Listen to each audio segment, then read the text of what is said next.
एक बादशाह के पास ना दरवाजे पे एक औरत मांगने आई, फकीर नहीं, बादशाह को पसंद आ गई, उसने निकाह कर लिया। अभी सवेरे फकीर थी, शाम को मलका बन गई। 1 मिनट लगा, सुबह फकीर थी, मांग रही थी, हाथ फैला रही थी, शाम को मलका बन गई।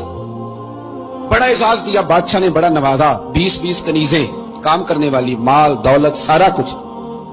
लेकिन वो बीबी रोज रोती, कभी मुसल्ले पे बैठ कर रोती, कभी कुरान पढ़ के रोती। सुबह से शाम तक 20वें दफा कनीजें देखती तो रोती।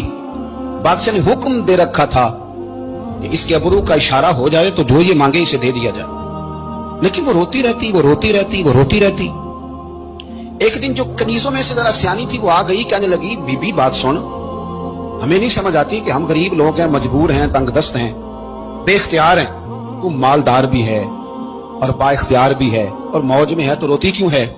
तो वो कहने लगी, तुम्हें पता नहीं मैं क्यों रोती हूं। मैं जब पलट के अपना माजी देखती हूं ना, तो मैं सोचती हूं कि मैं इस काबिल नहीं थी, उसने नजरे करम कर दी है, तो अब सारा दिन रोती रहती हूं कि कहीं मेरे सर का साईं नाराज ना हो जाए। मैं इस काबिल नहीं थी, मैं इस काबिल नहीं थी, पता ते सारा है ना सरदार नू की थी, इदा पर्दा चपाया ही तेरा भला उसी, काबिल नहीं थी। और फिर उन कनीजों को कहने लगी, संग सहेलियों आओ बैठो, मेरे लिए दुआ करो कि वो जो मेरे पर शफकत करता है वो हमेशा मुझसे राजी रहे, वो कहीं नाराज ना हो जाए, वो कहीं किसी जगह परेशान ना, कहीं कोई ऐसा मामला ना बन जाए। उस यारो वो जो ज़र्फ वाले लोग थे उनका तो ये स्टेटस था कि वो रोते थे, और यहाँ 2 नेकियां करके जमाने को बताना, 2 खिदमतें करके तारीफ मांगना, अजर का सवाल करना।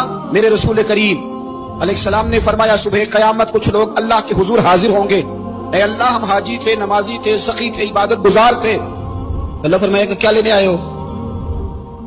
अल्लाह वो मस्जिद बनाई, मदरसे में ताउन किया, फलां शेख की नौकरी की, फलां जगह गए, जलसा कराया, महफिल कराई, सराय बनाया और साफ पानी का कुआं लगवाया, और जनाब हमने वो फलाने की। तो अल्लाह फरमाएगा, मेरे लिए थोड़ी की थी, जाओ जिनको दिखाने के लिए की थी उनसे जाके अजर मांगो। तुम्हारा तो ख्याल था बाबा हो जाए, बल्ले बल्ले हो जाए, और मिट्टी दें, मिट्टी रहना ही एवं कादी बल्ले बल्ले, अज मिट्टी दे उत्ते बंदिया ते कल मिट्टी दे थल्ले।